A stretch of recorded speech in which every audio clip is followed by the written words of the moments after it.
Le dispositif local d'accompagnement est un outil de la politique de l'emploi du ministère du Travail, de l'Emploi et du Dialogue social. Il fait l'objet dorénavant d'un article spécifique de la loi relative à l'économie sociale et solidaire, qui a été définitivement adoptée par le Parlement le 21 juillet 2014.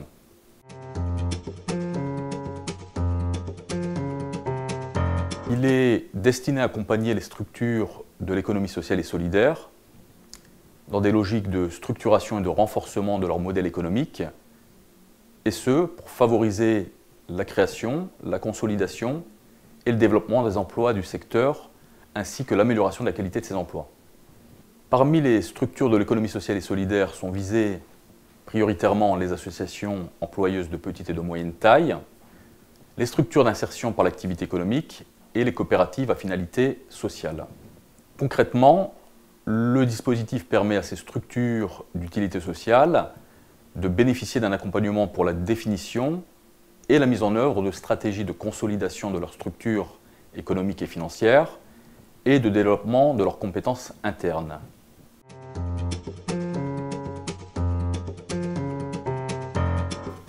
Les modalités d'accompagnement du dispositif sont les suivantes. Est proposé dans un premier temps aux dirigeants un appui pour la réalisation d'un diagnostic de la situation de son organisation, de son mode de fonctionnement, de sa situation financière et de ses activités, et ainsi peuvent être envisagées des corrections, des améliorations et des évolutions matérialisées dans un second temps par la constitution d'un plan d'action. Le plan d'action peut viser une ou plusieurs thématiques, parmi lesquelles, et de manière non exhaustive, le développement d'un nouveau modèle économique, l'évolution de la gouvernance associative, la gestion des ressources humaines et la fonction d'employeur, la diversification des partenariats, les fusions, mutualisations et regroupements de structures. Pour la réalisation du diagnostic et la définition du plan d'action, une solution d'ingénierie sous forme individuelle ou collective, assurée par un prestataire indépendant, retenu dans le cadre d'un appel à manifestation d'intérêt, est offerte aux dirigeants.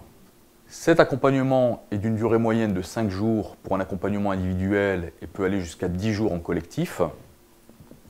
Le coût de la prestation est entièrement pris en charge pour une première demande par l'État et ses partenaires. Il n'y a donc pas de coût supporté par la structure bénéficiaire. Néanmoins, une participation peut être par la suite demandée à la structure en cas de DLA successif.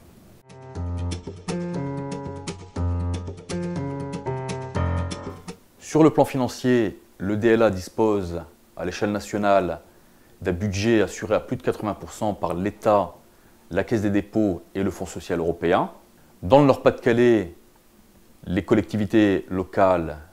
et en particulier le Conseil régional et les conseils départementaux du Nord et du Pas-de-Calais, se sont activement associés au dispositif et contribuent financièrement pour 40%.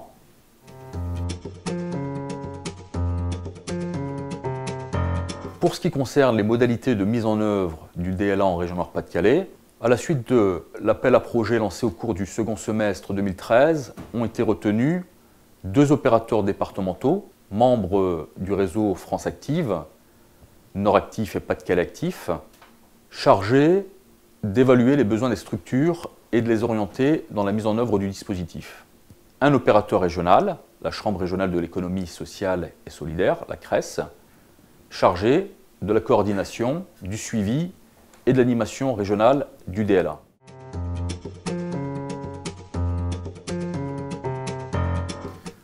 En conclusion, ce que je peux dire, c'est que d'un point de vue microéconomique, le DLA est un excellent outil pour accompagner les dirigeants d'associations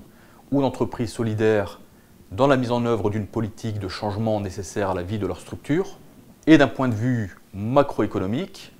il constitue un levier efficace pour la structuration et le développement d'un secteur économique et social de premier plan, qui est l'économie sociale et solidaire,